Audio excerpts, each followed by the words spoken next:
And welcome to another episode of Tuesdays with Tally. This is episode number 8, and I am your host, Brian Tally. The mission and the goal of this podcast is to bring an engaging conversation that will add value to the lives of everyday people.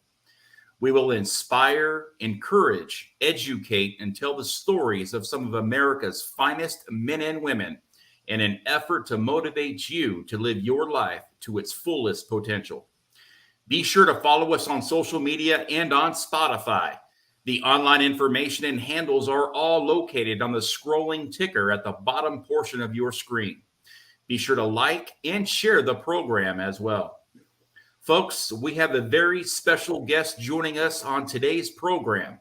But first, a word from our sponsor.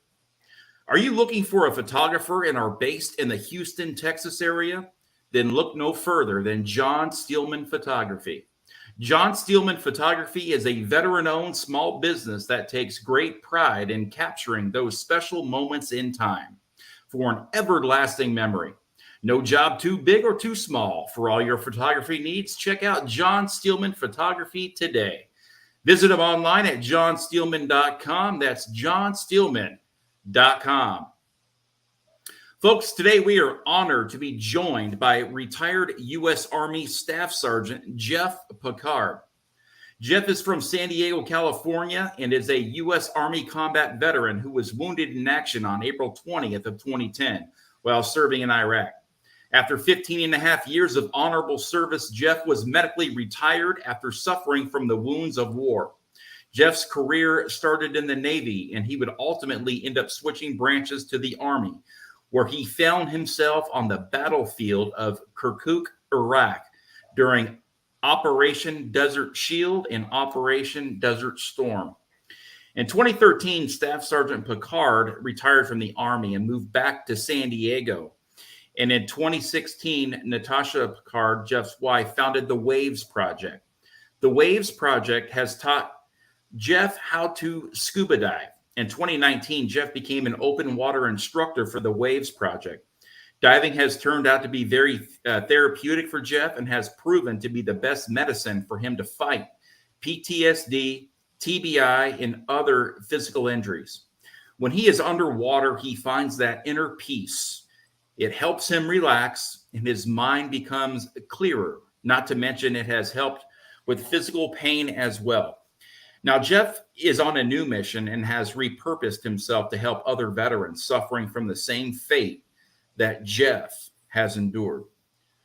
And that is scuba dive therapy. Jeff now resides in Houston, Texas with his wife and kids. Jeff, Staff Sergeant Pickard, welcome to the program. Thank you for joining us today. Well, Brian, it's an honor to be talking to you and see you again, buddy. I miss you. Glad to be in Texas. And you're from San Diego originally, right? Yeah, born and raised in San Diego. East County, if I'm not mistaken? Yeah, out there, East County in Hamul. Yeah. Oh, yeah, that's a little ways out there. Nice, desert scape with the mountains and, but obviously you're still close to the water, Yeah. Oh, yeah. Everywhere in California is close to water as long as you're inland. Right. Yeah. I mean, just a short trip. You can kind of do it all. Wake up in the morning, go surfing or go scuba diving. And then in the afternoon, you're skiing the slopes of Big Bear. Yeah. Oh, yeah, definitely. Awesome, man. Well, listen, I want to dive right in to this to add as much value as we possibly can to our listeners today. Yeah. I know you've overcome a lot in your life. You've done a lot. You've got a hell of a resume here, and we haven't even began to really dive into your resume. But something happened in your life that would ultimately be a life-changing situation for you, and ultimately how you would respond to that, and the life challenges that would ultimately end up occurring with you and your family due to a situation that happened when you were on the battlefield in Iraq. Would you like to share that moment with us? And Yeah, sure. Well, we were going to deploy to Kirkuk, Iraq in 2010, and we were in Kuwait for a month and then made it up to Kirkuk in March and April. And in April, we were out on a mission patrolling our area, and I was Routes NCO, so I ended up leading the convoy on the mission and where we were going and everything like that. And we got to an area and we were going to check out the area. So we had a 8-truck convoy, and so we all kind of positioned up, and everybody, all the NCOs with their dismounts, got out of the vehicles, and we just checked the area. And there was an 8-foot concrete wall that we came around to drive into the dirt lot up there. And so me, in my infamous wisdom, which is very little, but I took a knee behind a broken down little wall to watch that corner, thinking somebody's going to pop around the wall because it is 8 feet tall, so they can't get over the top of it, while everybody else was getting in the trucks. And what happened was I got knocked forward. And in my mind, I thought, oh, my battle buddy, who was a former Marine trained and went into the Army, came up behind me and bumped into me because we were buddies, to say, hey, what are you doing? And I pushed off the wall in front of me, not realizing what happened. And nobody was behind me. And so I started falling back and actually swung my left arm out to catch me. And that was the last time I used my arm on April 10th or April 20th, 2010, and fell on my back. And I felt cold. It was 116 degrees that day. So I felt cold liquid down the side of my left arm, my left body. I didn't have a camel pack on my back. And then tried to move, and my arm wasn't working. Then I realized I was bleeding, and got on the radio, and I put out there, shots fired, man down. And the only thing that went through my mind is I have 18 and 19-year-old kids driving MRAPs around my head. And I was just praying to God that please don't run me over, because that's all I was worried about. I didn't know what was wrong with me yet. But they were moving the big trucks around, and I was really nervous about that. One of the trucks came up next to me, and the driver of the vehicle jumped out. And, you know, God picks the people that are going to help you out, but he picked the shortest dude in our unit. And I'm 6'3", and this guy barely broke 5'6". And he looked at me and said, Sergeant Pickard, you know I can't pick you up. And before I could say anything, he drags me to the back of the truck.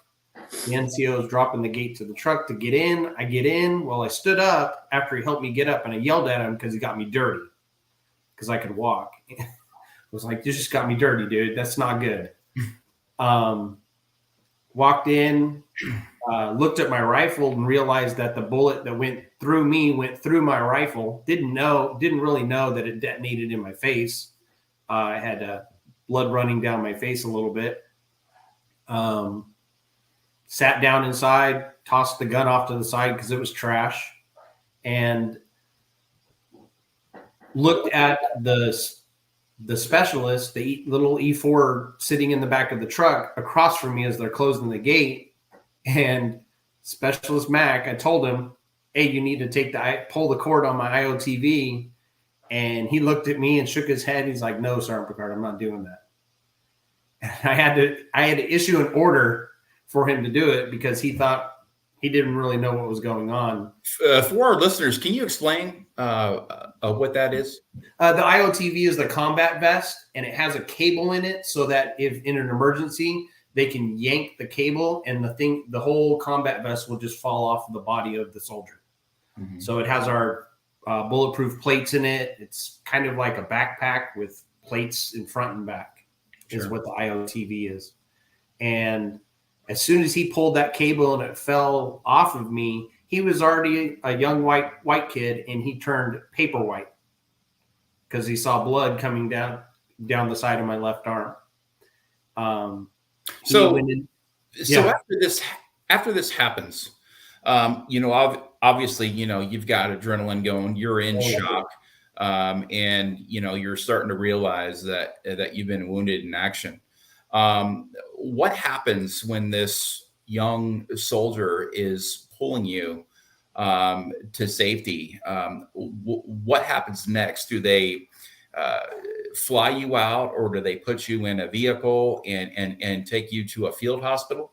We were less than 1,000 meters from the fob, so we were not. Our SOP was no distance, no direction on where we were being shot at. Push out 1,000 meters to the fob. I got in the truck. They moved the other trucks around to get our medic so that she could cross over safely into my truck that I was put in, which was not my truck. It was another NCO's truck. While we're waiting for her, I had the other soldier take out the tourniquet and apply the tourniquet to my left shoulder. And I was aware of everything, my adrenaline, but I had to, walk people through their jobs and everything. But his adrenaline was going really good because when he put the tourniquet on my left shoulder, he actually separated my left shoulder because it had to go up over the top and down underneath from where the bullet went in. Stop the bleeding, protect the wound. Yep. These are all battlefield techniques, or really everyday life techniques for folks that have been shot or have a lot of blood pouring out of their body. Got to get that stopped. Got to get it protected. Oh, yeah. What happens next, Jeff? So they finally got the medic, so she was able to get into my truck. She looked at me. I looked at her, and this was her first deployment. So, she did a great job guiding her through everything. We cut my shirt off, saw what was going on, loosened the tourniquet to see if blood was squirting or was it just oozing. It was oozing, so we put a Israeli bandage on it. And I told her, realistically, we're supposed to push out and everything like that. Our orders were put out to stay on station, wait for QRF. In my mind, I'm like, well, let me out and go find the guy, but they didn't open the door. And then after a while, after QRF was about halfway there, took 3 trucks and convoyed back to the FOB, the Forward Operating Base of Kirkuk, which was actually maintained and ran by the Air Force, and got in there. And they transferred. I walked out of the MRAP into the ambulance, sat on the gurney in the ambulance, and they drove me over to the hospital. And then they started evaluating me and getting me ready for my helicopter trip down to Bagram, Iraq, for debridement surgery. So was this a field hospital that they triaged you in? No, it was back of the truck, and then a field hospital, but it was an OR. They had an OR. It was well equipped. It wasn't just a tent with nothing. They had ORs, ER. I mean, everything there. So that's where they got you triaged, and then they called a chopper in.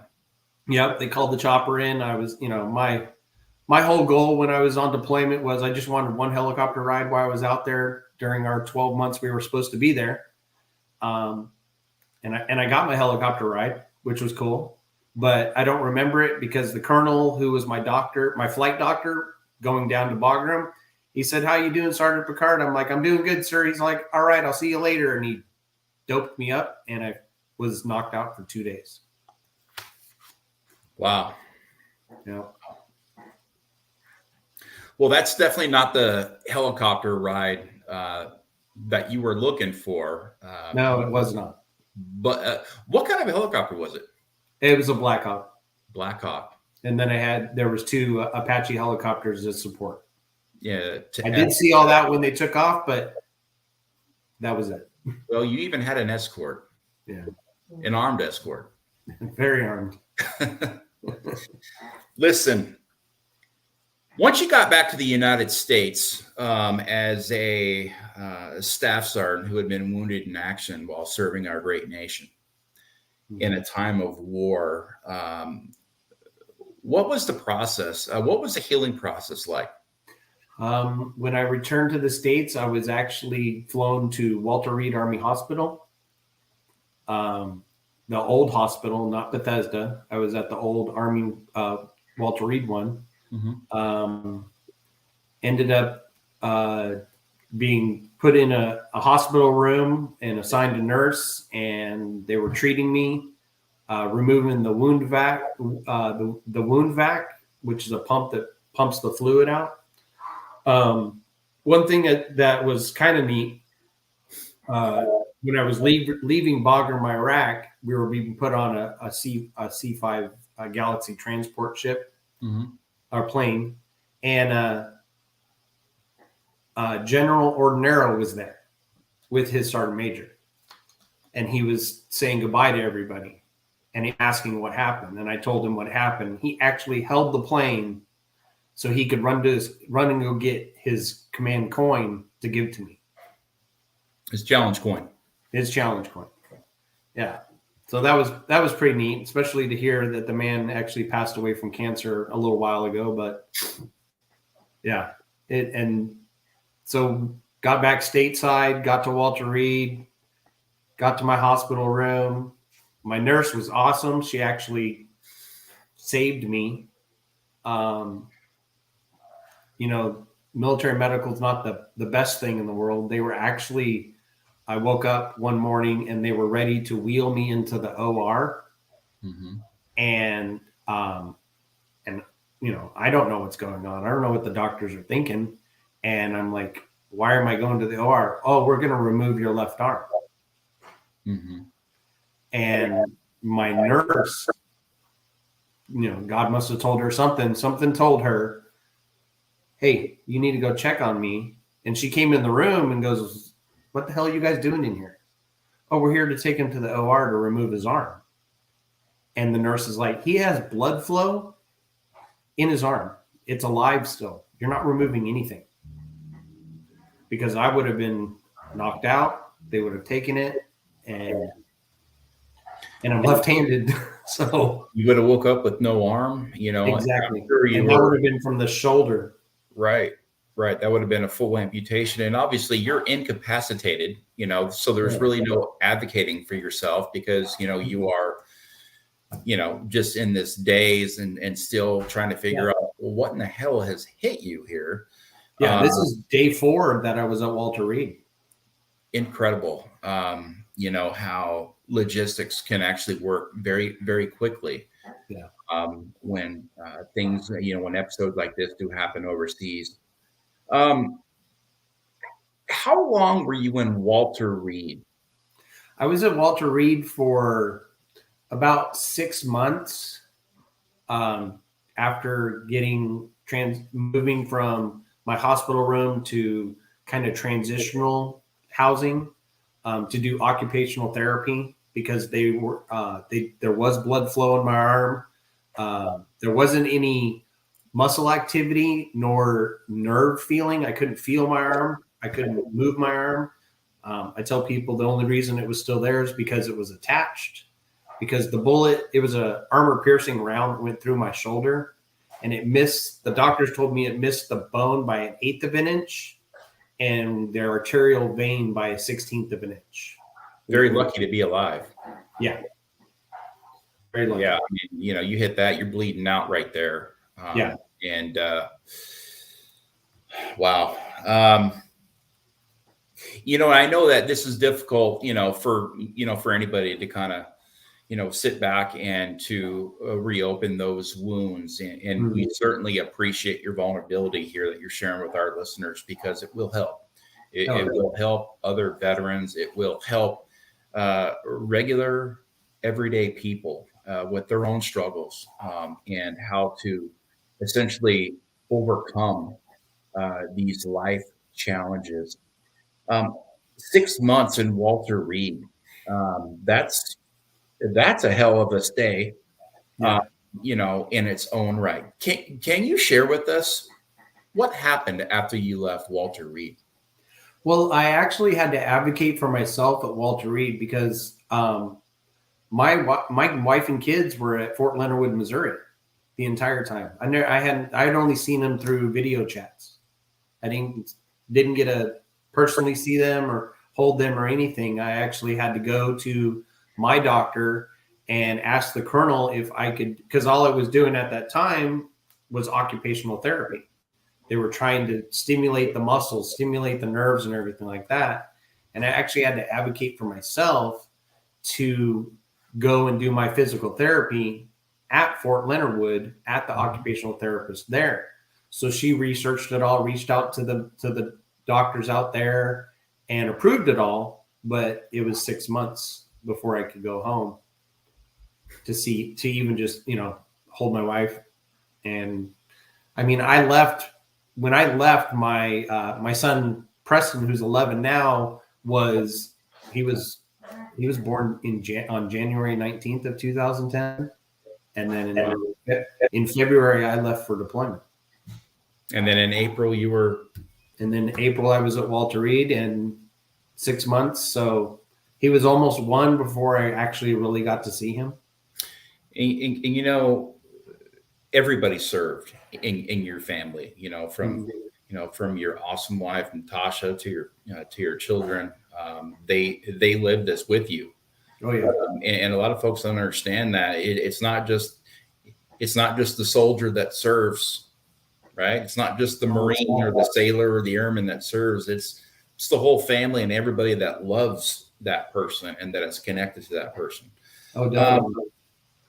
It is a shame that, I will bring up here that so many active duty military and veterans need to advocate so strong for themselves just to get the simplest things done in this country. And again, it makes me scratch my head every single day how so many veterans and active duty military members can't get these simplest of requests that all make complete sense, right? I mean, if you got to heal better and to feel better, you need to be where you're going to be comfortable and safe.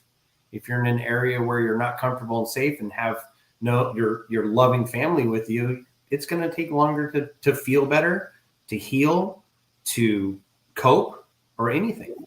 Right, but this government is, a bureaucratic system that all they're doing is checking boxes.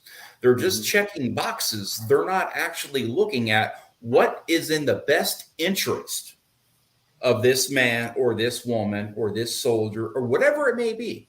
And that's where the human element has really just completely has been wiped off the map. And it's been that way forever.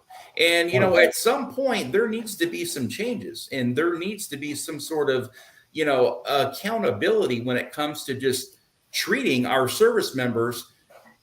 How about with respect and with dignity, right? I mean, they're easy to sign you up and get you on the battlefield, and they're slow to take care of you once you have been injured and after making those sacrifices that have changed your life forever and have changed the life of your children and your wife forever.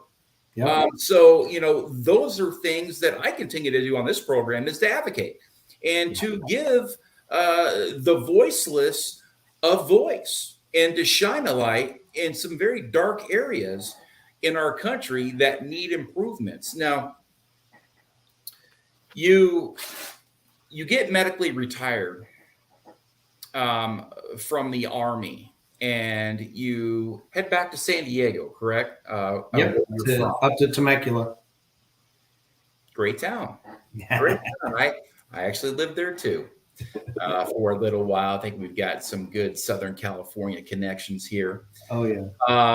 And what happens next? What sort of challenges and what was life like after the military once you got back to Temecula, California? Well, I mean, my whole training, I was a police officer in the military. Mm-hmm. And so I went from doing law enforcement to doing, combat MP to coming back and being medically retired to nothing.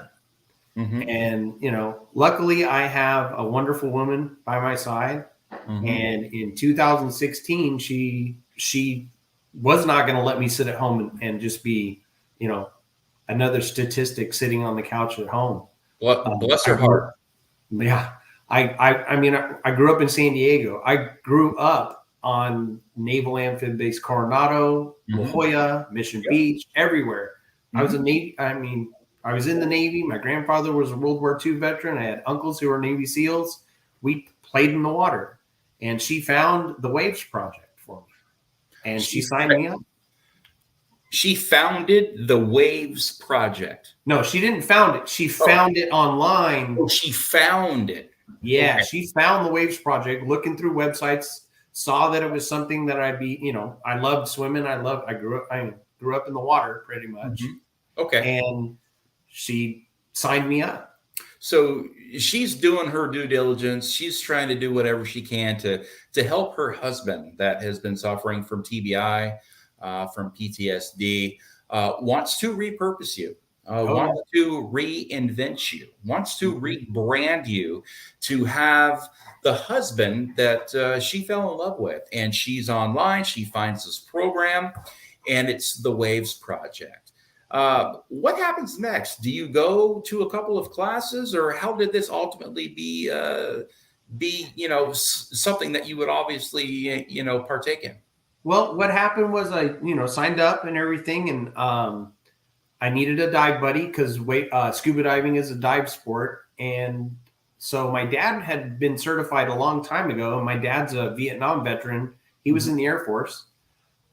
So he decided to go through the program with me to get recertified. And I get certified initially in 2016. Mm-hmm. And they told me that, if you want to continue. So open water training is what I did. Basic open water, which is what everybody in scuba work starts at. And then they said, well, if you would like to progress in the training, we have volunteer opportunities. Well, to tell me something that I get to do and have fun doing it, I'm, my hands up every day, all day. Right. You're all ears. They're like, hey, yeah, take me. Exactly. I mean, I would show up to their office and be like, hey, what do you got for me to do? Oh, hey, could you put these files in this computer system? Sure, no problem. And I was showing up like it was a normal job every day, show up to, help go out and promote the Waves Project and get to go scuba diving and have fun. We were going out to Catalina to the dive park out there, which, and then La Jolla Shores, all up and down the coast. And volunteering so much, the way the Waves Project does is if you volunteer enough, they will actually pay for your training to continue to advance in your scuba. So I went through some specialty classes, became an advanced open water diver. Then they said, hey, would you like to be a rescue diver? So you could kind of, be obviously rescue people in an emergency. Yeah, I want to do that. And then they're like, okay, because I was volunteering so much, like every day. They're like, hey, you want to be a dive master to help assist with the classes? Yes, I want to do that. And it kept on going. Well, being a staff sergeant, in the Army, and prior to that, your service in the Navy, you have dedicated your life to service. So this was nothing out of the ordinary for you to become a volunteer and to give back and to, help others that are going through the same issues that you are going through. What happens next? Do you start to become a part of the program to where you actually begin to run the Waves Project, or is this something that you were still volunteering in? I'm still volunteering to this day. But so what happened was in 2000. So the Waves Project actually partners with the national parks on the Submerged Resource Center, and we had our first mission with the national parks, and I was asked by our president and founder of the Waves Project, Steve Rubin, if I would like to go dive the USS Arizona in Hawaii with the national parks. And I said yes. And at that time, Natasha and I were discussing moving to Texas because, one, I wanted to buy a house for my family. Two, I can't afford a house in California. So on the flight. Wow, this is insane. We have so much in common here. Are you kidding me? Yeah. Wow. Okay. All right. Yeah. So on our flight over to Hawaii to go actually do a mission collecting the oil samples off the USS Arizona, I had to drop 2 bombshells on Steve because I was already a dive master at the time for the Waves Project, helping them. So with you kind of work your way up the ladder here. You're spending time, your energy, you're dedicating your life to this second chapter. Yeah. So I was invested, and I loved doing it. And I just saw what it did for other veterans. If it did just a little bit of what it's done for me, it's going to make that veteran a better person and safer, getting him out there. But so on the flight over, I actually told Steve that I actually have 2 great uncles entombed in the Arizona. So he was like, "Oh, we got to find their names on the wall." One was a Marine and one was a sailor. So we did. And then I told him I'm moving to Texas and I would like to build the Waves Project out here in Texas. Incredible. Because the Waves Project was not here in Texas. No, it was not. Now, is the Waves Project only for veterans, or can anybody participate in this? So the way the Waves Project works is it's the veteran with a VA rating and a dive buddy of their choice. It does not have to be a veteran.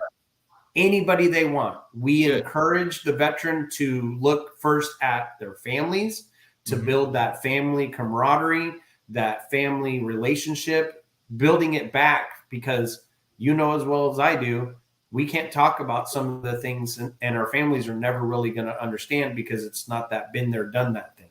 Mm-hmm. But it gives them something they communicate on, that gives them something that they do together and they enjoy. So, and that's another way that you can connect with your son and go out there and do those things together and share and make those memories. Yeah, your wife, your son, your daughter, whoever you. And if you don't have one of those, your best friend, your buddy. And if your buddy is a veteran and he wants to be your dive buddy, hey, more power to you. Yeah, listen, I use son because I know you have 5 of them. So I was using you for an example there, but yes, anybody, that would like to dive with the veteran is welcome to do so. So you move to Texas, you start the Waves Project here. Now, where is it located? We're in I live in League City. Mm-hmm. So I work out of my office at home. We actually use the training pool at the San Jacinto Maritime College in LaPorte, Texas. Okay. And then we do our open water training in Lake Jackson at a purpose-built dive park. It's called Mammoth Lake. And it actually has a full-size C-130 sunk in the lake to scuba dive through. Wow, that's neat. Yeah. I bet that's some really good rescue practice too, to kind of go through a plane that's submerged in water. And they have a lot of training things out there, cave systems and a bunch of other stuff and then training platforms for brand new open water students. So, just learn how to maneuver the waters. Exactly. In obstacles and, and such like that. You have really done some remarkable work in the veteran community. And, and I know you're new to Texas. You've still only been here just over, I think it's 2 or 3 years. And you have really made an impact in the city of Houston as well as the state of Texas in a very, very fast way. You have really connected very well with the folks here. And you are looking to get more veterans enrolled in your program. You are looking to raise the awareness, to get more veterans involved. Like I said, you are hosting your very first annual Veteran Golf Classic that is coming up on October the 17th. This is called Drive to Dive. Yep. Very good marketing here done by you and the Waves Project. Now, this golf tournament, again, the first annual here. So you guys are all going to be pioneers here if you sign up for this and head on over to this event. It is at Magnolia Creek, located in League City, Texas. I will put up all the information here after this program, so anybody can sign up for this. They can donate to the Waves Project. They can sponsor if they want to be a sponsor. They can sponsor a hole. It says here, you've got, $200 single, you got an $800 foursome here. And again, folks, the Waves Project is a 501c3 nonprofit organization. So you will get those tax deductions at the end of the year. This is a phenomenal program. I know a lot about it. I've known Jeff for some time. We've built a great relationship over the years, and what he's doing in this organization is saving lives. He is with other veterans every single day that again are going through a lot of challenges, and when they get underwater and they learn this new hobby, they begin to heal. And a lot of the healing occurs underwater, and it brings this sense of magic to these veterans, and it clears their brains, it clears their heads, and they begin to heal not only physically, but mentally and emotionally. Can you describe that feeling to us, Jeff? Yeah, so the reason I enjoy the scuba diving so much is because of all the injuries that I do have. When I go scuba diving, the pain, for some reason, and the doctors can't even answer it, it actually stops in my left arm. I have the ringing in my ears from the explosion of my rifle in my face. Mm-hmm. That stops. I have a bulge disc in my back and then one in my neck. I have degenerative arthritis, to name a few things. Everything literally stops. And my PTSD goes away. My TBI doesn't hurt as much anymore. And just tremendous peace, to the point where Natasha requires me to dive because I come back a nicer person.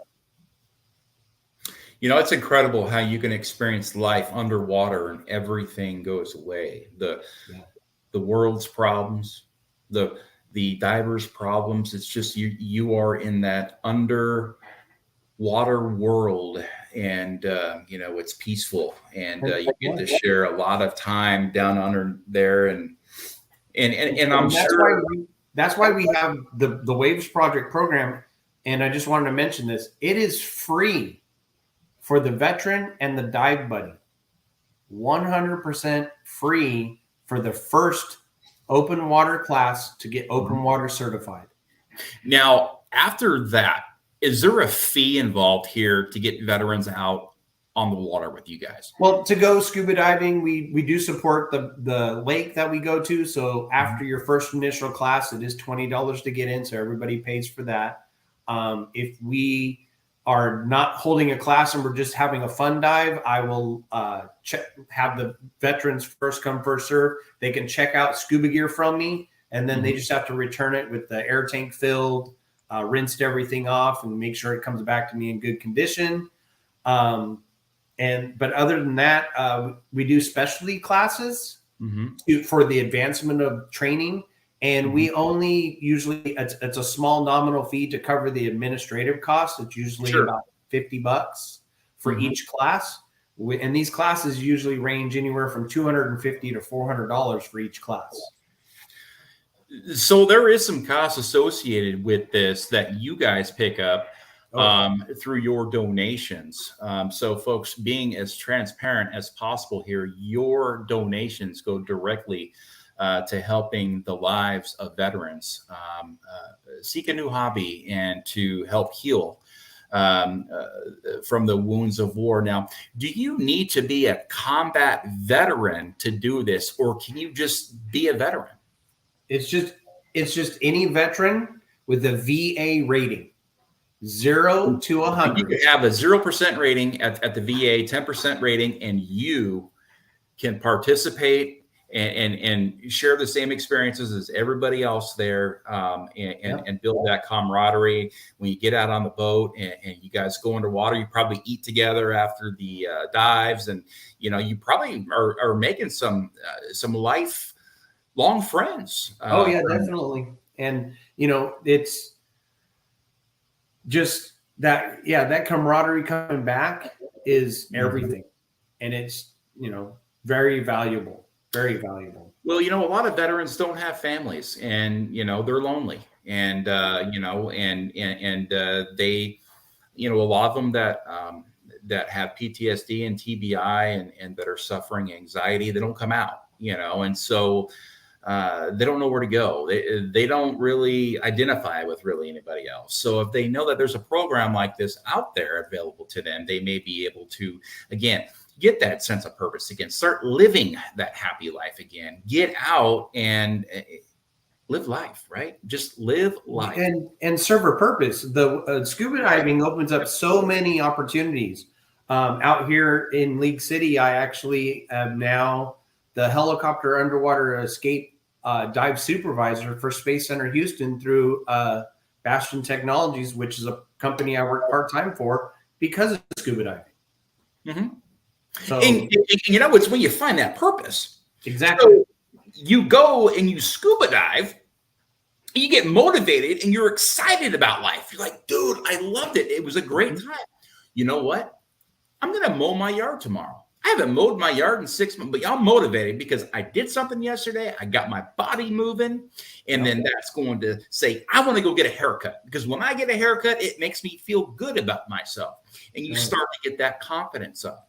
And folks, when you start to get 1% better every single day by doing those little things, you will see your life change in ways that you could have never seen coming or ever imagined, in the right way, heading the right way. And that's forward, never backwards. Now, I'm going to put you on the spot here. Okay. I promise I won't be, it won't be too hard for you. This program, again, I want to add value to the lives of everyday people. And I've said it before. The majority of the people that are listening to this program, we just don't identify with guys like LeBron James. Guy makes a couple million, $100 million a year. So when folks follow him, and our children and our colleagues are following him on social media, and he says something, it's not really relatable. His life is not relatable to my life. Right. And there's so many famous people out there that are followed by regular, average, everyday people, and they look at these lives that these celebrities are living, and there is no direct identification to, like, I have something in common with that guy. This is where this program is going to bring a special awareness, if you will, or a special way to share our life journeys and what we do in ways, like when celebrities, get depressed or anxious or whatever that may be, they're going to have other programs forwarded to them. But when it happens to veterans or first responders or just Bob down the street, we also have to have ways that is going to make our lives better, mentally and emotionally. Definitely. And again, it's really about having something in common, saying, you know what, I identify with that guy. I know I've been there, right? So I want to know what you could share with our listeners today. What is the most rewarding experience of your life? The most rewarding is I was, like I said, I was a police officer. So giving back, taking care of others, being out there, making things better is what I've always done.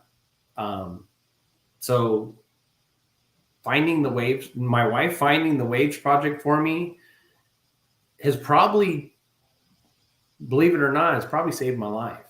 Mm-hmm. I'm not at home. I'm not dwelling I'm not having a pity party. Mm-hmm. I'm out there. I'm meeting amazing veterans. I've met so many amazing veterans, so many guys that are isolating themselves until they find this program. Correct. And then they're out there, they're like, what can I do, Jeff? They're calling me every day because my phone, I tell every veteran that I meet, my phone is never off. If I don't answer because you're calling me, text me and I'll get back to you no matter what. If it's just to talk, to chat, to, see what's going on, or to say, hey, Jeff, you want to go scuba diving? Mm-hmm. I even created through the Wave Project, we have a group page for the Texas group out here. So any veteran can communicate on that and they can say, hey, who's going diving this weekend? I want to go. Mm-hmm. Or let's go diving this weekend. Who wants to go where? So, I think the Waves Project is the biggest thing that is in my life, has benefited me besides my wife and kids. Wife and kids, Waves Project. And I'm sure, a very rewarding time in your life was, being awarded, the Purple Heart too. I could imagine that was probably, it's horrifying that it happened. But to know that medal means something, that means something, and to be fighting for our country and, that has got to be something that has got to be very rewarding and something that you're proud of. I'm very proud of it. I'm living through, and ultimately are on the road to healing. So I know once you suffer the wounds of war, it never goes away, but we can apply medicine to it. And that medicine doesn't always come in the form of pill bottles. Sometimes the greatest medicine in life is going underwater and enjoying your time, just exploring and having a free and clear mind to just unplug from our everyday lives and to live a little. Now I want to talk a little bit more about your golf tournament. Yeah. That is coming up on October 17th. It is going to be at the Magnolia Creek Golf Course in League City, Texas. And I will be putting this flyer on there to get people to sign up, to be a player, to get a foursome together, to sponsor holes. There will be prizes. There will be awards immediately following the tournament. Do you get an award for being the worst golfer? Well, what was that? Second and third place? Because if you're not first, you're last. Is that what the Well, there are some of those, because I would totally, like, if I were to sign up to this, I can't swing a golf club, my back and neck are too gone. But right. If I were to be able to golf, I would probably be getting the, what's the worst place trophy. The booby prize. Yeah. Something like, toilet paper or something maybe to put on a stick. And that's my award for being the world's worst golfer.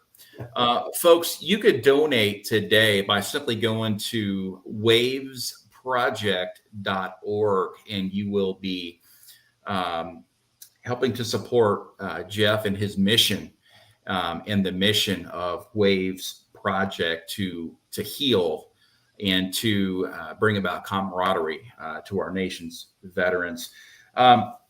I want to wrap this program up, And before I do, is there any final words here that you would like to share with our listeners about overcoming some life challenges and how to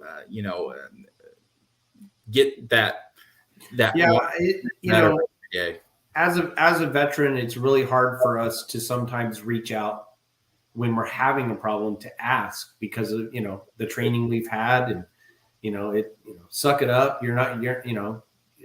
Swallow it, bury it deep down inside, rub some dirt on it, stuff like that. But I guess you just have to know when it's okay to ask, which is at any time. Everybody needs help. We're human. We're not anything but human. And we need guidance. We need support. It's just, you need to be able to reach out. And so with the Waves Project and building a community of divers, veterans, like-minded and everything, something's going on, we can reach out to each other because maybe somebody's gone through it and they know how to navigate through that a little better to help them get through stuff. Absolutely. Navigating through those choppy waters, if you will. Yeah. Shark infested waters. Not saying you dive in shark infested waters, but just the term of navigating the swamp and the shark infested waters. People have been there. People have been in dark places. People have, gone to their rooms and not come out, have self-isolated, have been in a very, very, very bad and dark place. And then they find hope.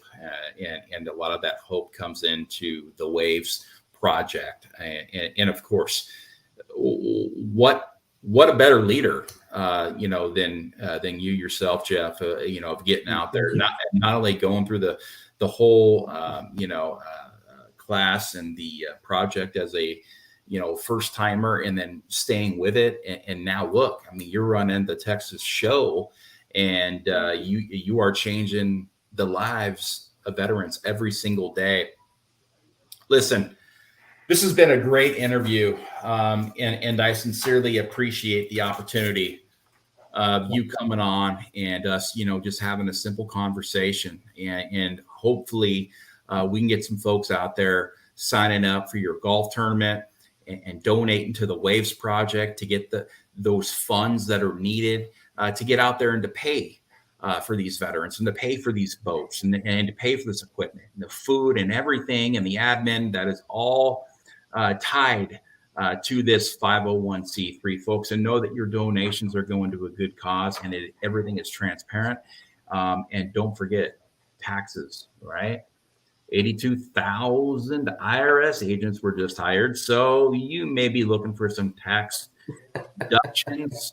501c3 wavesgolftx.com to sign up today or donate. It could be $5. It could be $5,000, whatever you have in your budget. Wavesproject.org. Thank you so much for joining us today, Jeff. We sincerely appreciate you and the tireless work that you do every day in the veteran community. For Tuesdays with Tally, this is Brian Tally. Semper Fi, and God bless.